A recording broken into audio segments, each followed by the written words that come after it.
Hey everyone, welcome back. It's time for another video, and today I want to talk about the cinema industry here, and not the creation of the films, but the actual cinemas themselves, and contrast them with what I'm more used to in Canada and America too.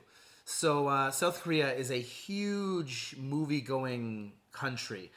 In the graph that I'm going to show you here, you can see that they're very high up on the list of not money necessarily, but as far as tickets sold to movies, they're fifth. So it's just a huge market. I mean, China and India are first. There's no surprise there just by sheer numbers.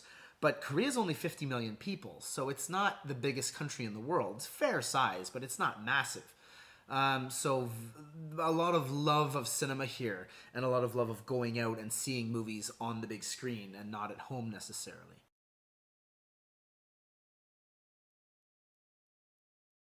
So the first thing I want to talk about is the cinemas themselves, the layout and the features that they have.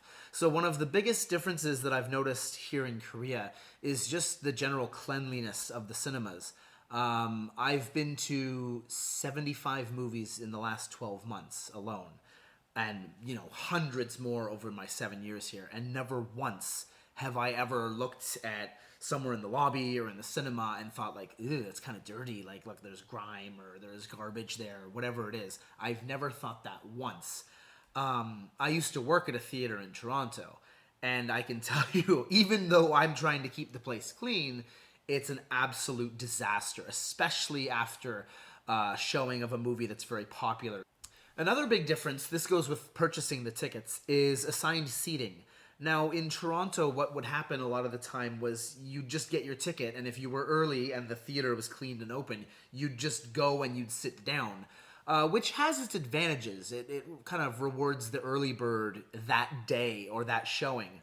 The downside is that if the show is busy and you get there 10 minutes before the movie starts and there's four of you, let's say, you can't find four seats together, even though you paid for four at the same time, right? You just have four general admission tickets. So the assigned seating in Korea is nice because you can buy your ticket 6 days in advance on the app and buy four together, and you're guaranteed when you come that those are your seats. There's no question about that. So I actually really do prefer assigned seating. Another big difference I found is just the general lobby area of the theaters here. A lot of the ones here are very spacious. They'll have a cafe where you can get coffee if you're waiting. Some of them have massage chairs, high ceilings, relaxed vibe. So it's nice here coming in. There's sofas and couches and stuff. You just kick up your feet, talk to your date or chill with your friends, have a coffee. In Canada, there was rarely any time where if I got to a theater early, I'd like enjoy hanging out in the lobby. That never happened. It's much more just like buy your tickets and get in. Another large difference, and this is more towards going into the cinema, and this is a big one that I noticed right away, is the lack of trailers here. I rarely ever see trailers for movies.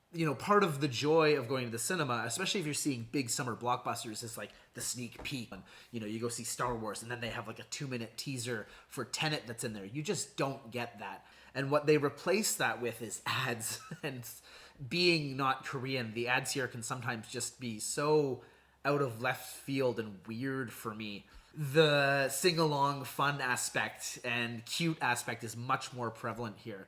And another annoying thing they'll do is they'll play the same ad twice in a row. So you'll see an ad and you'll think, that's weird. What a weird ad. Or maybe it's enjoyable too, whatever it is. But then immediately after, it'll start up again and you'll say, oh, wait a sec. I saw this like 30 seconds ago. It's just... If the ad's bad, it's very annoying. However, it can be effective if it's catchy, because I'll find myself singing these things in my head with the sheer amount of movies I go see too, just weeks after. There are varying degrees of susceptibility to it, but no one's immune, including me. So now I want to talk about the etiquette as the movie's playing, because there's some pretty stark differences here too. The major thing is just volume level of the audience. I once had to tell someone to be quiet in my 7 years here. It was an English subtitle screening of Parasite. There was a couple next to me. They were Korean. They were maybe 55, somewhere in there. And it was they're just like, just once though. And God, in Canada is just constant because you'd have to be doing that to 4 different groups over and over and over. And a lot of people complain about that. Chris Stuckman has done a video on theater etiquette and how annoying some of the people are. And I don't get that here. What that does get replaced with though is screen lights of people on their phone. It's not terrible, but it's infinitely more prevalent here. They're 17 seats away, but they haven't turned their phone brightness down. It's just, bah! Usually when the movie ends, unit production manager, credits go. Most Americans and Canadians just leave. But in Korea, it's a complete inverse. 80% of the people stay. And some people have said, oh, well, that's the Marvel effect. People want to see if there's an Easter egg or an extra scene. It doesn't matter what movie this is. These are like older people and it's an art film. Like it's quite obvious that there won't be any extra thing after the credits. But they just sit there and they wait for the credits to finish. Maybe as a respect to the people who made the movie or a sense of finality that like, okay, the presentation in its entirety is done now. And another etiquette thing, and this goes back to what I said earlier about cleanliness, the sheer amount of garbage that gets left in the Canadian and American theaters after the presentation's done boggles the mind. Like, and we're talking like half full things of Coke and just popcorn all over the floor and sticky shit all over the floor and your shoes are all gummy. It's just the worst. The theaters here, everyone carts their shit out. Everyone picks up their crap and they march out, and outside, you come in one way in Korean cinemas and you leave another way. And outside the leaving area, there's like garbages that are just set up and they're all empty, and everyone comes along and they chuck their crap, and it makes the job for the ushers a lot easier, obviously.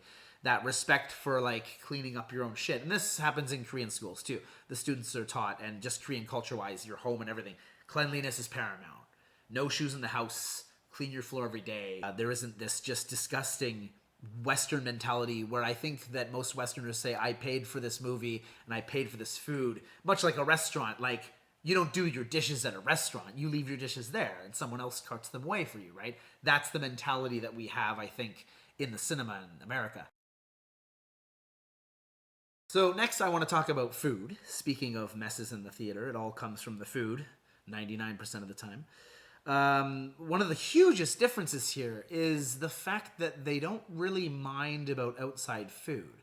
I mean, obviously, if you brought in like a 3-set curry dinner and had a big tray and stunk up the place, that'd be a problem. But the amount of times I've brought in beer from outside or like a sandwich, no one cares. The American and Canadian view of outside food is strict. And that goes for most places, just generally, not even just theaters. No outside food. We have a snack shop. That's our moneymaker. No outside food allowed. The kinds of food here. One of the big things that surprised me here was no butter on the popcorn.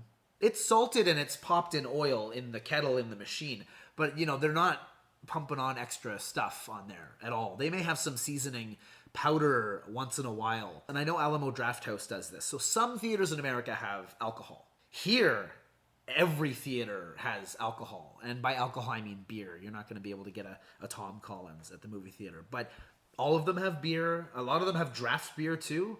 And it's not expensive. It's like 4,000 won for a beer, which is about $4. So alcohol is much more common here. One of the more interesting foods that they have here is they have like a panini press, and they take a flattened squid and it has peanut butter seasoning, and they'll grill that, and you can smell that from 50 meters away. Very different taste in snacks here. They don't have chocolate bars or candies or stuff like that here. You get popcorn and nachos sometimes. Hot dogs are fairly common, but that peanut butter squid is just something I'm not accustomed to here. So next I want to talk about cultural stuff, like within the films themselves and some of the differences. One of the biggest things, and I mean, these are fairly obvious if you think about them, these are just things that I've noticed, is homosexuality in film. There's been 2 occasions. I went into Moonlight.